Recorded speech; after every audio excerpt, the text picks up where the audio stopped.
Hi everyone, in this video we want to present breach of contract types. The presentation is prepared by Nur Atika Mukhtar and Salsabila Zainul Rashid. What exactly is the breach of contract?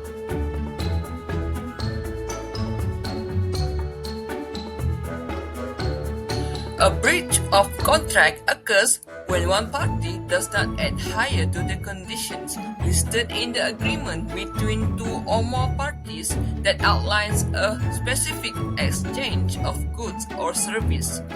Parties can breach a contract either in whole or in part.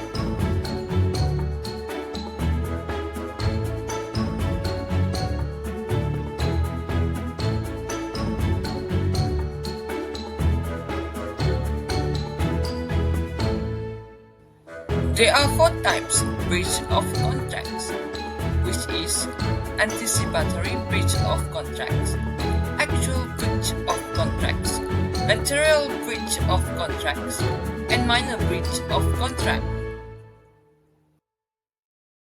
Number 1. Anticipatory breach of contract.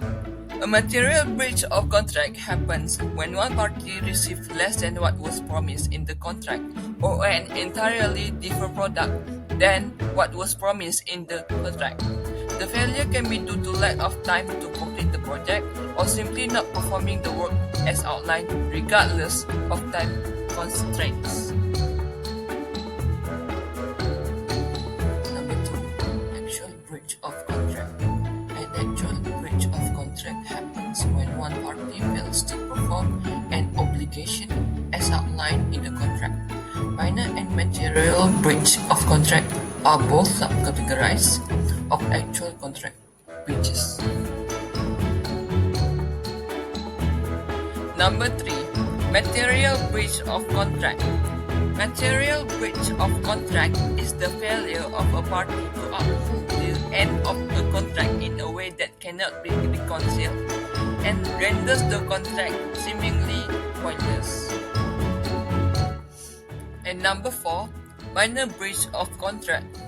A minor breach of contract is also known as a partial breach of contract or an immaterial breach of contract.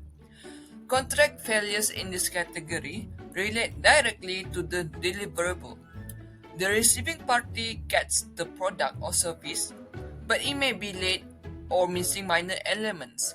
In order to seek damage, the receiving party must prove that the breach of contract resulted in a financial loss of some kind. This is example of our case study, which is Casey Lim and Associate Sdn Bhd versus Pembinaan Udarama Sdn Bhd 1980 Federal Court under gross estimation. In this case, we have two characters, which is Casey Lim and Pembinaan Udarama. The client, who is Pembinaan Udarama Sdn Bhd, appointed the architect, who is Casey Lim, to prepare the design of the project. However, the client abandoned the project at the initiation stage. The architect considered the abandonment of a breach of contract and terminated their services. Day after they submitted their case claim for their professional fee.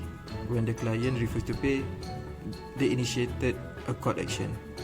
The client, in their defense, argued that architects were negligent in their estimation of the construction costs that caused the abandonment of the project. They claimed that architects' estimation at 43 million was too low compared to their revised estimation at project's initiation stage. For example, between the range of 60 to 70 million. So the breach contract for this case is number 1, which is anticipatory breach. Anticipatory breach occurs when one party to a contract clearly indicates through words or actions that they will not fulfill their contractual obligation in the future. For this case, the client abandoned the project at the initiation stage, which can be seen as repudiation of their contractual obligation to proceed with the project.